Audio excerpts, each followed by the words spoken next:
They say cliffs don't move, but anyone who's lived on one long enough knows better. I bought my home 37 years ago, a modest, cedar-shingled cottage perched on a bluff that rolled straight into the Pacific like it had something to say. Back then, the town was smaller, quieter, and the land still remembered whose hands had shaped it. I'd just retired from my post as a geotechnical engineer for the state, 30 years of warning developers not to build where the earth didn't want them to. When I found this place, wild poppies blooming over crumbling sandstone, wind screaming through the cracks, it felt honest. Dangerous, but honest. There's something about living on the edge of land and sea that makes you pay attention. You hear every shift in the soil, every change in the wind's tone. The locals used to call this spot Widow's Bend because a landslide in '62 swallowed a family's guest house during a winter storm. Nobody built again on the Western Ridge after that, not until she came. But I'm getting ahead of myself. The HOA didn't exist when I moved here. Back then, neighbors waved without checking your lawn height first. But the town grew, and with it came gates rules and people like Karen. They didn't understand the cliff. To them, it was a backdrop for patio selfies and drone shots, not a living thing that breathed and buckled beneath their manicured lawns. When I say I lived alone, I mean it in the best way. My wife Janine passed 10 years ago. She used to plant wildflowers along the bluff, whispering to the earth like it could hear her. I never had children. My company was the ocean, the wind, and the occasional visit from Margaret next door with too many muffins and too few people to feed. Peace wasn't just a state of mind here, it was the whole reason I stayed. Then about a year ago, the wind started changing. It began with flyers, cheap glossy ones left in mailboxes and pinned on community boards. Vote Karen Blake for HOA Chair, a vision of modern elegance. I didn't think much of it. We'd had overzealous board members before. Most burned out once they realized managing a bunch of retirees and middle-class families wasn't the power trip they imagined. But Karen was different. Her smile didn't reach her eyes, and her voice had that rehearsed sincerity you hear in infomercials. She bought the Hastings property 3 doors down, an oversized modern box that sat empty for 5 years, after the last owners fled following a mold scandal. Karen gutted it, expanded it, then slapped a marble nameplate by the gate, Blake House. She hadn't been here a month before she started holding board meetings from her rooftop deck with catered charcuterie and handouts printed on ivory cardstock. People listened to her. She knew how to dress, how to flatter, how to manipulate silence, and she knew how to bury her claws just deep enough not to be seen. At first, it was minor changes. Uniform mailboxes for community aesthetics, monthly garden inspections, holiday decoration hours. I didn't like it, but I'd seen worse. It wasn't until they redrew the HOA boundary lines that I realized something bigger was coming. A letter arrived, thin, precise language. The HOA had reclassified parts of the western cliffside as undeveloped communal terrain under Clause 14.3 of the revised neighborhood agreement. The map enclosed showed a faint red line slicing through the back of my property, through my wife's old flower beds, right up to the marker stone I'd placed when we first moved in. I drove straight to the HOA office, a repurposed utility building behind the town's tennis courts. Karen was there, of course, in a linen pantsuit sipping from a stainless steel thermos, like she owned the air around her. I laid the deed on the table. "This is my land," I said, surveyed, recorded. This line I jabbed at the map is a fiction. Karen smiled like I was a child complaining about a stolen crayon. "Oh, Mr. Alden," she said gently, folding the paper like it was too fragile to touch. "The HOA has full authority to update communal boundaries for the betterment of the neighborhood. It's all perfectly legal. I'd be happy to explain." "I don't want explanations," I snapped. "I want my cliff back." Her eyes hardened just for a second. Sometimes we must adapt for progress. That word, progress. It never meant what they thought it did. I walked out, pulse pounding. That night, I stood at the edge of the cliff with a flashlight checking the soil. It had rained lightly that week, and I noticed the first hairline cracks along the path leading to the disputed area. The earth was whispering again. I wrote letters. To the HOA, the city zoning board, the county land use department. I included diagrams, past landslide records, soil composition reports from my own archives. No one responded. 2 weeks later, the construction markers went up. And that's when I knew the peace I'd built, at the edge of the world, was over. If you've never watched a person claim a place that isn't theirs like they were born to it, then you've never met someone like Karen Blake. She didn't move in like a neighbor. She descended like a debutante, arriving late to a party and expecting the music to stop. Everything about her was curated: her outfits, her SUV with custom plates that read LDR Ship, her dog a groomed golden doodle, with a designer collar that cost more than my monthly pension. She was polished, poised, and always performing for an audience, even when no one was clapping. The first time I met her, she was directing a team of landscapers in her driveway, like a Broadway conductor. I'd gone for my usual walk, a habit I'd kept since the military mile-and-a-half every morning, rain or shine.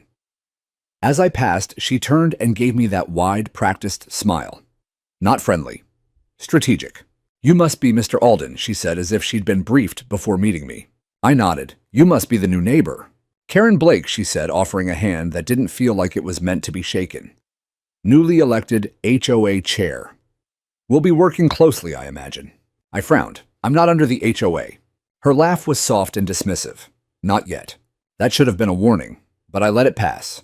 I didn't think she could reach me, not with the documents I had, the surveys, the history. I'd underestimated how far a person like her could push when no one pushed back. Within 2 months, Karen had overhauled the entire HOA board. The old guard retirees, who held meetings at the local library and believed in neighborly compromises, resigned one by one, replaced by people younger, louder, slicker. A local real estate agent, a contractor from the next town over, even a social media manager who claimed she could modernize the neighborhood's brand. What brand? We were a cliffside community with more gulls than guests. But they bought it. They bought her. Then came the newsletter. Professionally printed, delivered in color envelopes with gold leaf logo embossing. The Cliffside Chronicle, Volume 1. The headline read, "New Horizon Project, a Vision for Elevation." It outlined a revitalization initiative to maximize scenic potential on the western edge of the cliff. Plans for a communal platform walking path, and buried halfway through the second page, a transparent architectural showcase to reflect the spirit of modernity. I read it twice before realizing it was a euphemism for what Karen had already told her inner circle: she was going to build a house of glass on the cliff's edge. A mansion, made almost entirely of glass, on the most unstable piece of land in the entire subdivision. I stormed into the next HOA meeting, which had relocated to her backyard, beneath string lights and scented candles. Everyone was dressed like they were attending a garden wedding.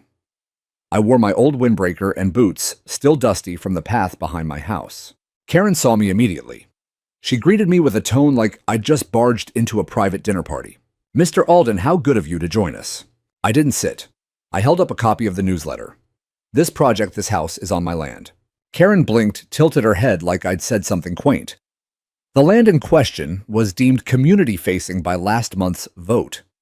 "You were notified." "No, I wasn't, because I'm not part of your HOA circus." She offered a tight-lipped smile. "Well, if you'd like to appeal the decision, I'm sure the board would be happy to review. I have property lines. I have survey maps. That cliff is dangerous. You build there, someone gets killed." That's when the mood shifted. Eyes flicked toward each other, discomfort blooming behind wine glasses and tablet screens. Karen didn't blink. "Are you threatening someone, Mr. Alden?" My jaw clenched. "I'm warning you. That cliff has moved before. It'll move again. You build a house of mirrors on it, and it'll end up in the ocean." She didn't respond right away. Just looked at me the way a person looks at a broken appliance they're too polite to throw away in front of company. "I appreciate your passion," she said finally. "But we'll be moving forward. The architecture firm's already signed. Permits are underway. And the community overwhelmingly supports the vision." Not one person spoke up. I left without another word, my heart pounding. At home, I pulled out every document I owned. Surveys, aerial maps, slope stability reports from the 1990s.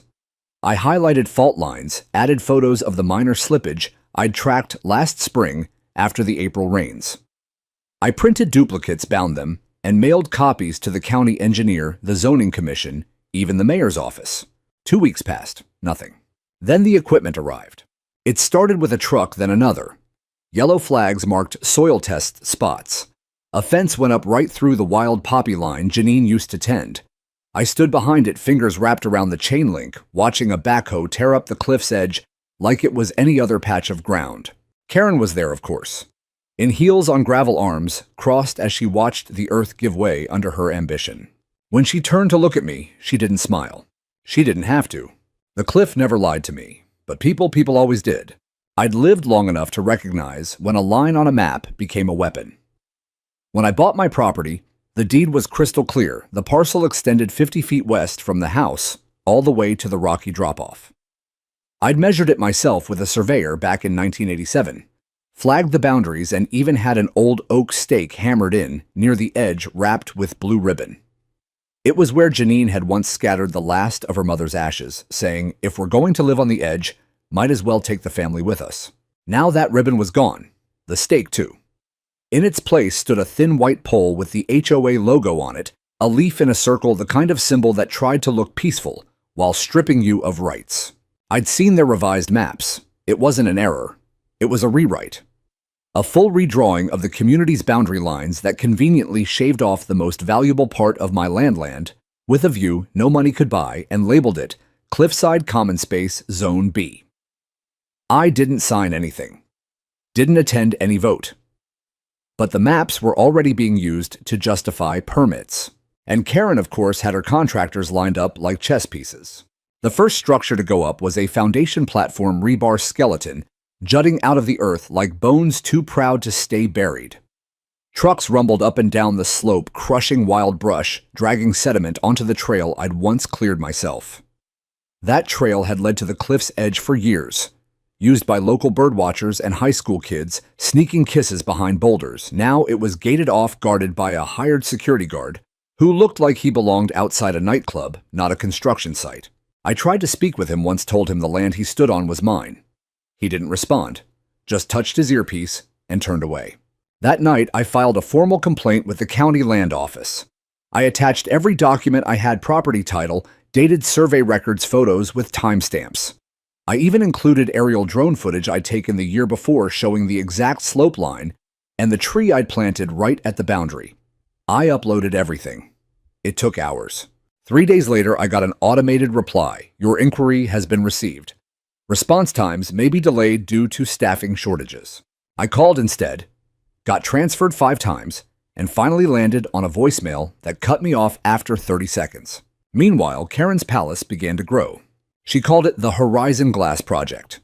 The plans were absurd: a full 2-story structure, nearly all glass, with a cantilevered deck extending past the cliff. It wasn't just vanity. It was a taunt. A monument to the idea that she could take whatever she wanted and wrap it in aesthetics so expensive no one would dare question her. The neighborhood buzzed with her propaganda. There were open house teasers in the newsletter, community-forward architecture signs posted near mailboxes, even a glossy pamphlet that landed in every home's mailbox featuring a digital rendering of the mansion, glowing at sunset, shimmering like it was carved from heaven itself. In the image, the cliff looked stable, eternal, as if the very laws of erosion and gravity had agreed to make an exception for Karen Blake. I began knocking on doors. Margaret next door was sympathetic. She'd been here almost as long as I had, and she remembered the old stories about the 1962 slide. "This whole stretch cracked open like a melon after 2 days of rain," she said. "Took the old Dunn cottage right into the sea. We watched it fall. I'll never forget the sound." But most others weren't so sure. "It looks beautiful," one neighbor told me, clutching her coffee like it was a shield. "And the HOA said it's completely safe." "It's not safe," I said. "That land moves. You build on it and it'll tear itself apart." She shifted uncomfortably. "Well, they wouldn't build it if it wasn't allowed right." That was the thing about HOA authority. It wasn't real government, but it acted like it. And most people didn't want to get involved, didn't want the headache. As long as their grass stayed green and their fences matched, they'd go along with almost anything, even when it meant pretending gravity could be negotiated. Eventually, I got a meeting with the assistant city planner, a young man named Derek, fresh out of grad school, all bright eyes and buzzwords. "I've reviewed the documents you sent, Mr. Alden," he said, "and I understand your concern. But from what we can see, the HOA has the necessary approvals under the revised subdivision overlays." "It's my land," I said again. "They don't have the right." He hesitated. "Well, according to the updated zoning, updated without consent or notice, I never signed anything." Derek looked at me like I was from another era, which I was. An era where you didn't have to fight to keep what was already yours. "I'll see what we can do," he said. He never followed up. By mid-autumn, the steel framing was complete. Glass panels began arriving on oversized trucks, each pane bigger than the last. I stood at my window every morning and watched it unfold like a slow-motion betrayal. The structure gleamed even before it was finished, catching the afternoon sun and throwing it back in flashes that blinded anyone walking up the trail. And the worst part, the ground had begun to crack. Hairline fractures in the slope, not dramatic, not yet, but I saw them, felt them. The kind of subtle shifts that most would dismiss as dry soil or trail erosion. But I knew better. I documented it all, photos, measurements, timestamps. I set up trail cams. I spoke to a retired seismologist who lived 2 towns over. He confirmed what I suspected: the soil was loosening under the weight, and winter rains were coming. I tried one last time to stop it. I wrote a formal cease and desist letter citing my property rights, geological instability, and potential liability for disaster. I hand-delivered it to the HOA office. Karen called me the next day. "I received your letter," she said. Her voice was sugar-coated contempt. "It's noted. Karen, I'm not trying to fight you. I'm trying to stop a catastrophe." A pause. "You should take a vacation, Mr. Alden. Maybe somewhere away from cliffs." And then she hung up. There's a certain arrogance in building something made of glass on ground that was never meant to hold anything at all. It was like watching someone balance a wine flute on a soap bubble and call it architecture. The mansion rose in panels, each one hauled in with cranes and custom dollies. The workers moved carefully, but not cautiously. They trusted the ground, the schematics, the permits. They trusted Karen. The structure was monstrous, in its elegant walls of glass, framed in black steel designed to reflect the sky during the day and glow like a lighthouse at night. From a distance, it looked like something out of a dream. Up close, it was a fever hallucination, with no sense of place. And it sat stubbornly, like a crown on the cliff's thinning brow. Karen called it the lookout, as if the cliff had asked for eyes. She gave interviews to local papers about breaking boundaries and redefining coastal living. She hired a drone crew to film a promotional video, complete with swooping aerial shots, slow-motion sequences of champagne being poured on the deck, and ambient music that made it all feel inevitable. I watched from my porch with binoculars and a knot in my chest. They were standing on lies. Beautiful, expensive lies. And the earth remembered. A few weeks after the glass was installed, I noticed the first major fracture in the trail slope. It was subtle, maybe 3 inches wide, running laterally along the contour line, like a smile that hadn't decided whether it was friendly or cruel. The kind of fracture that warned of creeping soil failure. The kind that didn't scream, but whispered. I flagged it, measured it, took photos every day, and then I watched it grow. Karen, of course, saw none of it, or pretended not to. She had bigger plans. I overheard 2 of her contractors discussing a sunken infinity pool. A pool. On a cantilevered deck over unstable sandstone. I tried to reason with the workers. Most ignored me. One guy, a younger man with kind eyes, finally spoke up. "I hear you, sir," he said quietly. "But we just build what we're told. Permits are signed. Everyone's covered." "Not when it falls," I said. "And it will fall." He looked away. "Then I hope I'm not on shift when it does." Word around town was that Karen planned to host a glass gala the night construction finished. A fundraiser for the HOA's new environmental beautification initiative. The irony nearly made me laugh. She was building on stolen earth in defiance of nature and planning to call it green. Meanwhile, the HOA board passed a motion without vote or community input to install fencing along the cliffside that effectively blocked the public trail. The path Janine and I used to walk was now considered restricted access, with signs warning of surveillance and trespass prosecution. I filed another complaint, got another silence. Then the weather changed. A low-pressure system moved in from the north, thick with cold and promise. The first rain fell in early December, a gentle mist that softened the dirt, darkened the sandstone, and made everything smell like memory. But I knew it was just the beginning. I checked my rain gauge daily, monitored runoff patterns, set up a motion-activated camera near the main fracture. Within a week, the crack had widened to 5 inches, and the soil around it had begun to slough slowly like tired skin peeling off bone. I sent another report to the city. This time I hand-delivered it. Spoke to a woman at the front desk of the zoning office. I'm telling you, I said, laying out the printed photos, this cliff is unstable. There's a landslide coming. Not a maybe. Not a possibility. A certainty. You let that house stay there and people will die. She stared at the images. Mr. Alden, I understand, but do you... I leaned in. Because I spent 3 decades studying this kind of land. I've seen what happens when you ignore it. She hesitated. I can pass this along to our geotechnical advisory team. It'll be too late by the time they finish their coffee. I left her with a flash drive and a warning. Back home, I dug out Janine's old journal. She used to write poetry scribbled along the margins of her gardening notes. One page caught my eye. A house that reflects only itself forgets the roots beneath. It stuck with me. Because that's what Karen had built, something too obsessed with appearance to care about foundation. And then one morning, I saw her standing alone at the edge of the deck. She wore a long coat that flapped in the wind like wings. Her hair was pulled back, her posture relaxed, as if she'd conquered something. I walked to the trail gate and called out, "Karen." She turned. "You're running out of time." She stared at me, then gave a half smile. So dramatic. It's not drama, it's geology. She turned back to the view. "You can't stop the future, Mr. Alden." "No," I said, "but the ground can." She didn't respond. That night, I reviewed the footage from the trail cam. In the span of just 3 hours, the crack had widened another inch. Soil movement was visible now, a subtle but steady creep downhill. And it had rained again. 2 more days of weather were in the forecast. The cliff was holding its breath, and I knew without a doubt that it wouldn't hold much longer. The wind knows when something's about to break. It whistles sharper, cuts deeper, moves with a kind of frantic rhythm, like it's trying to get your attention before it's too late. That week, it howled day and night across the bluff, shrieking past the half-finished glass mansion, as if trying to shake it loose with sound alone. I barely slept.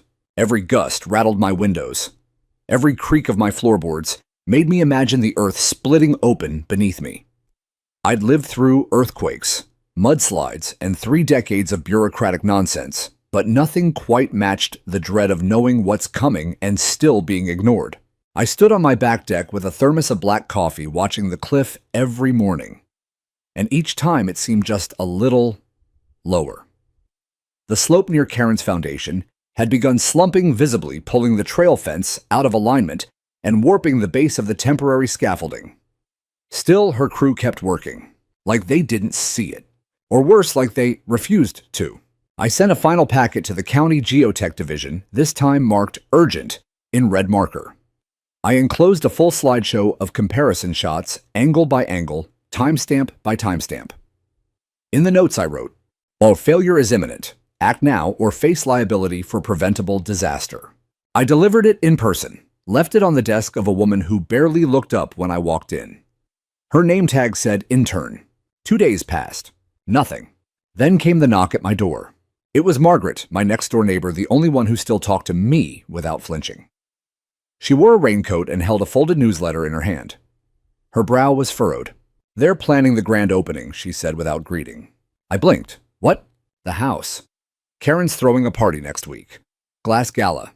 Invites just went out." I took the newsletter. Sure enough, printed in glossy ink was the announcement. "You're invited, the Lookout unveiling, a night of light wine and new beginnings. RSVP required." Margaret's voice dropped. "They're setting up seating platforms on the cantilevered deck." I closed my eyes. "They're putting 50 people on that cliff." She nodded. "At least." I don't remember exactly how long I stood there. But when I opened my eyes, the wind gusted so hard, it pulled the flyer from my hands and sent it sailing into the sky. That afternoon, I drove to the fire department. Not the city office, but the station. I knew someone there, an old friend, Evan Whitlock. We'd worked on a few emergency response plans back when I was still consulting. He wasn't an engineer, but he knew how to listen. "Landslide," he said, flipping through the file I handed him. "You're serious?" "I'm not exaggerating," I told him. "The cliff's already moving. If it rains again before the gala, that house will be sitting on slush. And if 50 people are on that deck..." He didn't say anything for a long moment. Finally, he nodded. "I'll call it in," quietly. see what I can do. It was the closest thing to hope I'd felt in weeks. That night, the wind came harder, and the rain came with it. Not a drizzle, not the light kind that makes the gutters sing. This was punishing drumming against the windows in waves. I went out with my flashlight and walked the perimeter of my yard. The wildflowers Janine had once planted were long gone, crushed, stolen, or buried, but I imagined her beside me anyway. I could almost hear her voice in the wind. It's all soft now. The soil underfoot had gone from solid to sponge.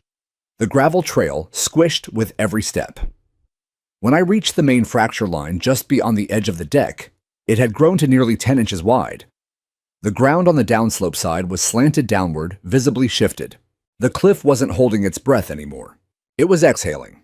I didn't sleep that night. I stayed up reviewing footage, writing emails, refreshing weather alerts. Around 2 a.m., the rain paused. I went outside again, flashlight in hand. That's when I saw Karen. She stood at the far end of the glass mansion barefoot, on the wet deck, a wine glass in hand, her hair plastered to her face. The house glowed behind her warm yellow light, spilling out like it could stop the world from breaking. She looked at me, even through the storm. Then she raised her glass like a toast. I didn't wave back. The next morning, the storm broke. And something else did too. I was standing at the kitchen sink rinsing out my coffee cup when the ground shook. Not a quake, not a sharp jolt. This was a roll, deep and slow. Like the land was shifting its weight under protest. I dropped the mug. It shattered, and I ran. Outside, the sound was unmistakable. A low cracking roar, like wood snapping, only bigger. Like the very bones of the earth were coming undone. I sprinted up the trail, but I didn't need to go far. From my yard, I could see it, the glass deck sagging. Cracks had formed where the cantilever met the cliff base, and 2 of the support anchors were dangling midair. One panel of the deck had already snapped, leaving jagged glass teeth jutting into empty space. Karen stood behind the main window wall, hands pressed to the glass. Her mouth was open in a scream I couldn't hear. The wind whipped around us both. I didn't move. Couldn't. It was all happening exactly as I had said it would. But somehow it still shocked me. Down below, a small section of cliff had sheared off, completely taking part of the support scaffolding with it. The soil beneath the deck now sagged like a hammock under too much weight, and the rain was coming back. I backed away slowly, walked back to my house, and picked up the phone. I didn't know what I expected when I called emergency services. Part of me hoped they'd send a team right away, evacuate the site, seal off the trail, issue a red tag, and condemn the structure before anyone got hurt. Part of me hoped they'd finally listen. But what I got was a voice on the other end saying, "We'll notify local code enforcement. Someone will be in touch." And then nothing. No sirens, no trucks, no helicopters or city inspectors storming the bluff in orange vests. Just silence. And then the sound of drills the next morning, as if the storm hadn't happened, as if the cliff hadn't groaned like a wounded animal. Karen's contractors were back. They reinforced the deck with temporary support braces, thin aluminum struts that looked like matchsticks against the sheer force of gravity, and began sealing cracks in the base with spray foam and epoxy like a bandage on a broken spine. She wasn't stopping, not even after the warning shot the earth had fired. Instead, she doubled down. A massive glass spiral staircase was installed at the northern wing, wrapping around an atrium lined with vertical gardens and LED accent lighting. A piano was hoisted into the center of the main living area using a crane. Delivery vans arrived, daily sleek modern furniture, imported chandeliers, sculpture pieces no one could sit on or understand. The lookout wasn't just a house, now it was a statement. And Karen, she was everywhere.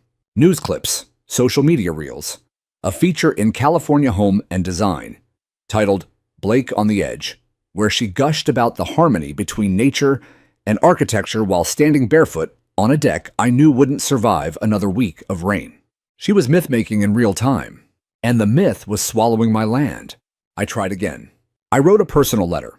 Not an email, not a complaint, form a real letter, addressed to the county commissioner, the mayor, and the chief of emergency services. I detailed the history of the bluff. I attached old maps and new photos, pulled screenshots from my trail cam, and circled key fractures. I even included a soil sample I dug myself and sealed in a plastic test tube. I hand-delivered it all in a padded envelope. Drove 30 miles into town just to leave it at their front desk. No response. So I did what Karen would never have expected. I went to the public. I printed flyers, ugly black and white, no design or branding.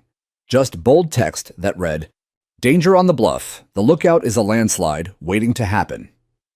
HOA silence. City complicity. Lives at risk." A concerned neighbor with 30 years of geotechnical experience. I stapled them to bulletin boards outside the grocery store, the library, the coffee shop near the high school.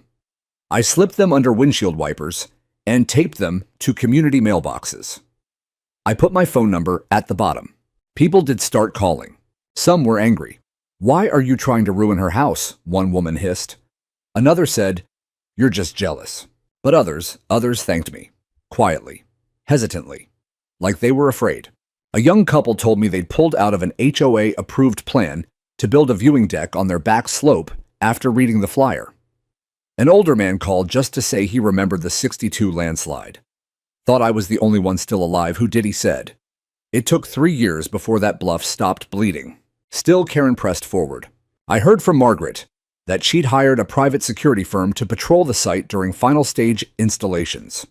The HOA voted unanimously, of course, to approve a $75,000 landscaping allowance to beautify the community frontage near the lookout, which meant sculpted hedges, uplighting, and 3 minimalist benches on land that used to be wild and full of birds. Then the gala announcements came again. Bigger this time, bolder. Gold-trimmed envelopes, RSVP cards with hand-calligraphed names, a guest list that included HOA board members, local officials, and even a state representative rumored to be eyeing a Senate run. Karen was staging her coronation, and the cliff was cracking beneath her throne. 2 days before the gala, I went back to the trail. Not the main path, they'd fenced that off, posted fake erosion work in progress signs to discourage wandering eyes. No, I took the old runoff gully behind Margaret's house, crawling on my knees through blackberry brambles and ducking under vines until I reached a clearing that overlooked the mansion from the side. I brought binoculars and a notebook. The slope had shifted another 4 inches. You could see it if you knew where to look. The cracks in the retaining wall didn't match the blueprints. The support posts at the edge had a subtle lean, and the soil near the west corner saturated dark, collapsing inward like a bruise. This wasn't erosion anymore. This was failure. I stayed there for hours sketching, observing, even filming with my phone.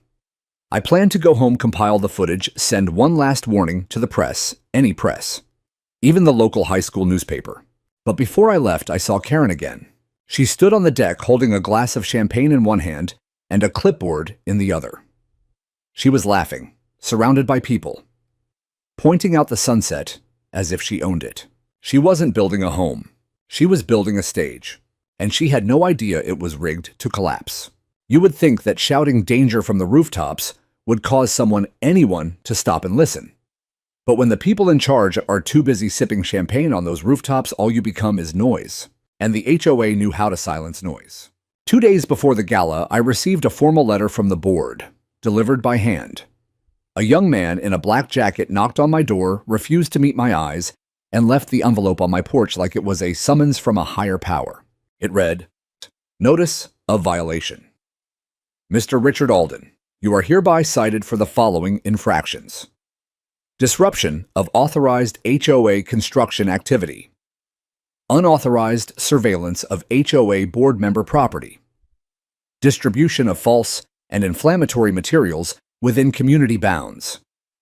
Effective immediately, your access to all communal HOA spaces is suspended, including trail paths, roadways, and public use zones within HOA jurisdiction. Further violation will result in legal escalation." I read it 3 times, each line heavier than the last. They were cutting me off from my own land. They were claiming jurisdiction over spaces I had walked long before any of them had ever set foot here. The unauthorized surveillance accusation, that was my trail cam, the one on my property. They were trying to bury me before the cliff did. The next morning, the security detail stopped me mid-walk. I'd stepped 10 feet past the marker stone on the trail when a man with mirrored sunglasses and a tight jaw held up a hand. "Restricted area, sir. I've walked this trail every day for 30 years. Not anymore." I narrowed my eyes. "You're standing on my property. I was told this is HOA land. You were told wrong." He didn't budge. His hand hovered over his radio, like I was the threat. I turned around and walked home. By midday, 2 more violations had been taped to my door. One for unauthorized trail use, the other for community disruption via hostile behavior. It would have been funny if it wasn't so insidious. They were building a paper wall around me. One fine, one notice, one silence at a time. I tried to reach Evan at the fire department again. No answer. I called the county zoning office. The clerk informed me politely, robotically, that my claims had been reviewed and closed due to insufficient cause. They weren't just ignoring me. They'd dismissed me. That evening, Margaret stopped by. She brought banana bread wrapped in foil and eyes full of worry. They called me in, she whispered. The HOA said I could be fined for colluding in harassment because I talked to you. I sat down hard in the porch chair. They're out of control. She nodded. They said the lookout would increase property values for everyone. That you were endangering community equity. Community equity, I muttered. That's what they're calling it now. They've got people scared, Richard. They've got me scared. I wanted to tell her it was going to be okay, but I couldn't lie, because it wasn't going to be okay. The slope had deepened again. The trail cam caught more slippage overnight, and now the fracture line had extended another 12 feet east toward the base of Karen's pool. Yes, the pool. It was nearly complete, perched like a smug grin over the bluff, an infinity edge curling out over air and inevitability. It was worse than a geological mistake. It was a moral one. That night I made a decision. I printed every piece of evidence I had and packed it into a binder, soil shift. Measurements, trail cam stills, time-stamped photographs of widening cracks, annotated drone images, weather logs, and a notarized copy of my original property deed. I drove to the local newspaper. The receptionist looked up startled. I must have looked wild. Windburned, soaked from mist, holding that binder like it was a holy text. I need to speak to someone, I said. About the cliff. About what's about to happen. She hesitated, then pointed me toward a young man in a back cubicle. His name was Jordan, freelance reporter. Early 30s, slightly cynical, but with eyes that knew when something was real. I laid out everything. Started from the beginning. Told him about the boundary changes, the silencing the soil. He didn't interrupt. He took notes. Asked real questions. By the end, he looked rattled. Can I come see it? I took him to the edge that same afternoon. When he saw the crack for himself, when he stood there staring at that glass mansion, perched like a drunk acrobat on a fraying rope, he whistled low. They're calling this safe. They're calling me the problem. He took photos, interviewed Margaret, talked to Evan off the record. The next day, the paper ran the headline. Danger at the Lookout Cliffside Mansion raises questions, concerns, and eyebrows.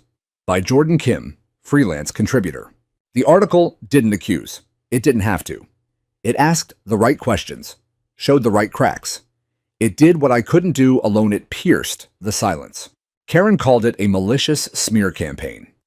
The HOA issued a statement calling the article alarmist and defamatory.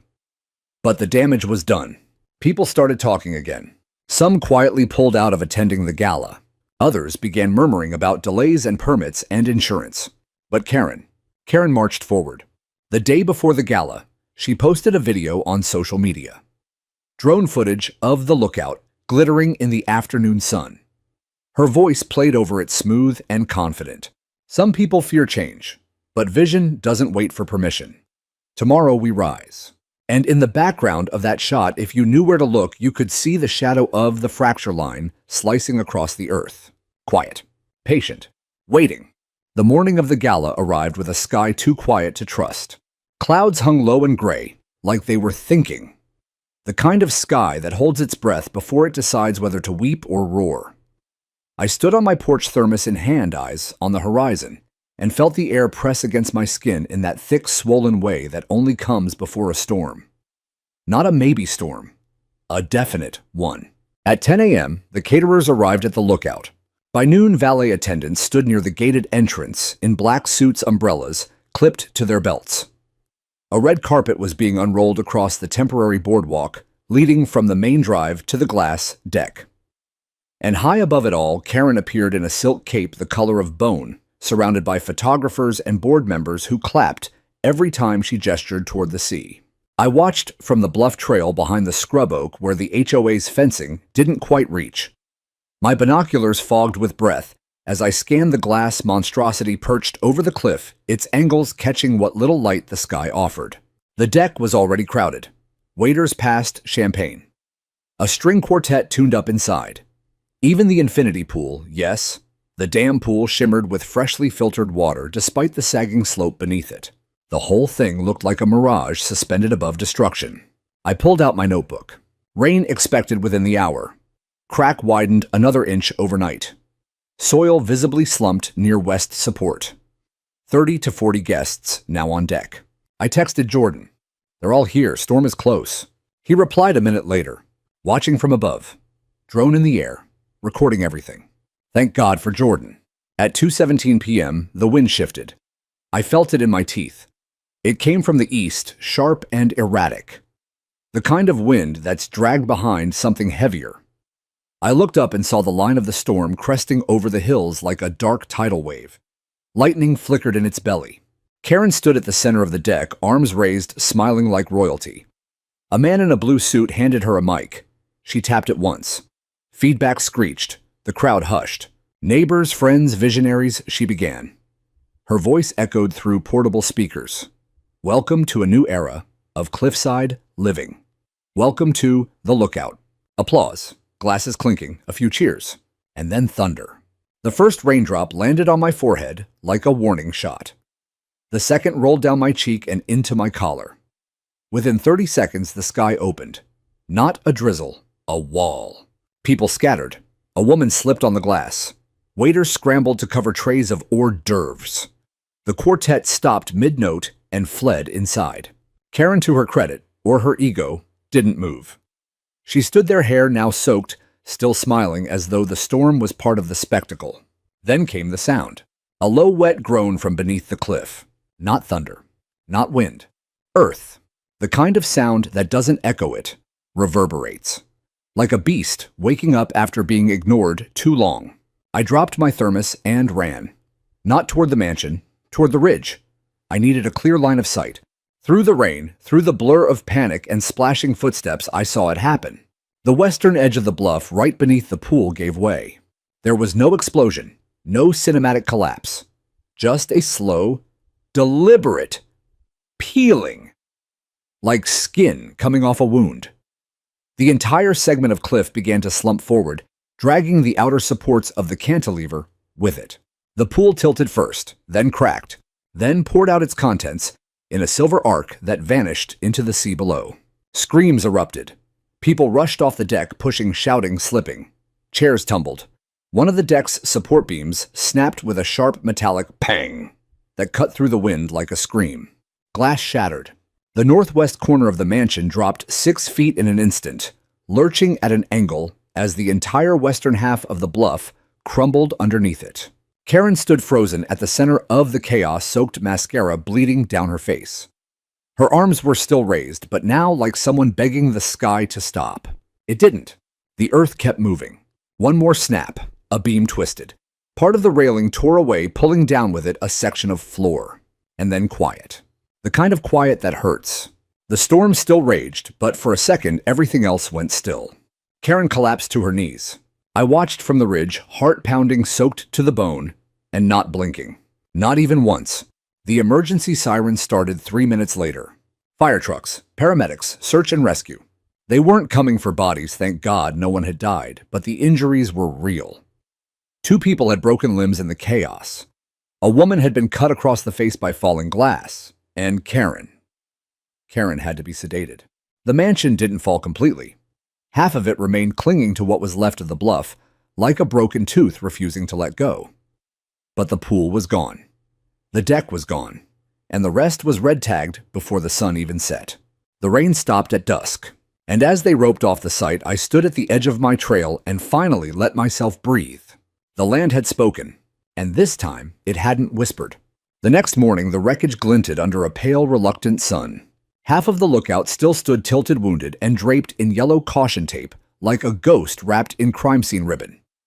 The other half was gone. Vanished. Swallowed by the same land it had defied. Glass shards were scattered like brittle leaves along the shoreline below, some embedded in the jagged rocks, others floating in the tide, like fragments of a broken dream. The storm had done what I couldn't, what no letter, no expert warning, no community plea could manage. It had ended the fantasy. Gravity had rendered its final judgment. By 9 a.m., the cliff was crawling with officials, not HOA clipboard people. Real officials. County engineers in neon vests. Geologists with ground-penetrating radar. Even a FEMA liaison. I recognized one of them, Dr. Lucy Tran, from my old days in the field. We'd worked a mudslide cleanup together in Monterey back in the early 90s. She spotted me near the trailhead and walked up slowly, a clipboard tucked under her arm and a 1,000-yard stare in her eyes. "Richard," she said, "I read your reports." "Little late for that, don't you think?" She sighed. I wasn't in the loop. Should have been. I nodded toward the edge. "You ever seen a cantilever deck try to swim?" She gave a tired half smile. It didn't even make it to the backstroke. The investigation was swift. There wasn't much to investigate, really. The slope failure was obvious, the structural design laughable in hindsight. Within 48 hours, the city issued a full condemnation of the structure. Engineers declared the remaining half of the lookout unstable and at risk of secondary collapse. No one was allowed within 50 feet of the property line. Karen hadn't been seen since the night of the gala. Rumors spread fast. Some said she'd checked into a luxury rehab center in Napa for stress. Others claimed she'd flown to Belize to recover her energy. But the most persistent story, told in hushed tones at the coffee shop and whispered between neighbors at mailboxes, was that she was holed up in a hotel on the other side of the county, refusing to show her face while her attorneys handled the fallout. As if the cliff had simply misbehaved. The HOA board scrambled. 3 members resigned. One tried to start a recall petition only to have his house egged by Karen loyalists. The rest clung to the idea that they'd been misled or left out of structural decisions. But no one bought it. The lookout had been their crown jewel. Now it was their albatross. As for me, I received another letter, this one from the city attorney's office. Not a warning, a request. Would I be willing to testify in upcoming hearings regarding the HOA's liability and oversight failures? I agreed, of course. I showed them everything: my notes, my drone footage, the correspondence timeline, the copies of unanswered reports. Jordan published a follow-up article titled, "Ignored into Collapse: How One Man Predicted a Disaster No One Wanted to Hear." And suddenly, my phone wouldn't stop ringing. Radio stations, local TV, podcasts. They all wanted the same story. "How did you know?" I told them the truth. Because the land tells you if you listen. There was a public hearing 3 weeks later. The HOA tried to spin the narrative that Karen had acted independently, that they'd lacked awareness of geological concerns, that community enthusiasm clouded procedural rigor. But the room wasn't buying it. Not when Margaret stood up and told them how she'd been silenced. Not when Evan from the fire department read aloud the email I'd sent him 2 days before the collapse, time-stamped and ignored. Not when Jordan played drone footage of the slippage happening during the gala itself in real time. And not when I, standing at the podium with 30 years of experience and one ruined cliff behind me, said calmly, "They chose to build on denial. And denial doesn't hold weight." The silence that followed was the kind that sticks.